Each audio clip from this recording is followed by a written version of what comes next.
ہر قسم کے روحانی جسمانی مسائل اور وظائف کے لیے پیر اقبال قریشی چینل کو سبسکرائب کریں۔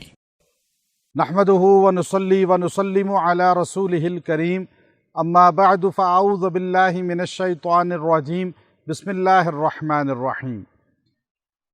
اگر کوئی انسان یہ چاہتا ہے کہ مجھے اللہ تبارک و تعالی بہترین ٹھکانہ عطا فرمائے، بہترین جو ہے مکان عطا فرمائے، رہائش عطا فرمائے، تو اس کے لیے اللہ نے قرآن حکیم کے اندر ایک بہترین آیت کو نازل فرمایا۔ آج میں اس وقت زامبیا کے لوساکا شہر کے اندر، یہ فارم ہاؤس ہے ہمارے دوست ان کا، یہاں موجود ہوں، اور یہاں سے آپ کو چونکہ ایک بہتا پانی، یہ دعائیں بھی قبول ہوتی ہیں اور بہترین عبادت کی، ذکر اذکار کی جگہ ہوتی ہے۔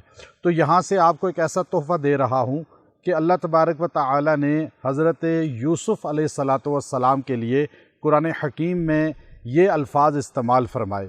جو انسان یہ چاہتا ہے کہ مجھے بہترین ٹھکانہ مل جائے، مجھے گھر نہیں ہے تو گھر مل جائے، اگر شادی نہیں ہوئی تو شادی، وہ بھی گھر کی ایک شکل ہے، عورت یا مرد یہ چاہتے ہیں کہ ہمیں اچھا نکاح ہو جائے، اچھا گھرانہ مل جائے۔ ہر عورت کی خواہش ہوتی ہے، مرد کی خواہش ہوتی ہے کہ مجھے وہ ملے گھر جو مجھے خوش رکھے، مجھے راحت ملے، سکون ملے۔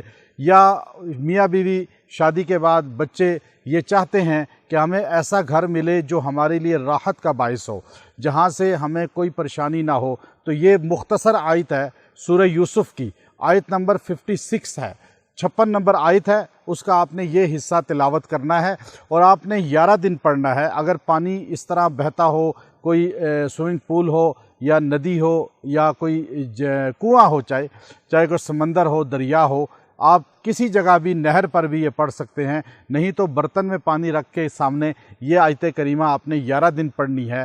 وہ آیت کیا ہے؟ وَكَذَلِكَ مَكَّنَّا لِيُوسُفَ فِي الْأَرْضِ، وَكَذَلِكَ مَكَّنَّا لِيُوسُفَ فِي الْأَرْضِ۔ آپ اس کو 70 بار پڑھیں اور 11 دن تک پڑھ کے دعا کریں۔ حضرت یوسف علیہ السلام کو اللہ نے کس طرح ٹھکانہ دیا اور کس طرح ان کو کنویں سے اور قید سے اللہ نے ان کو تخت مصر پہ بٹھا دیا۔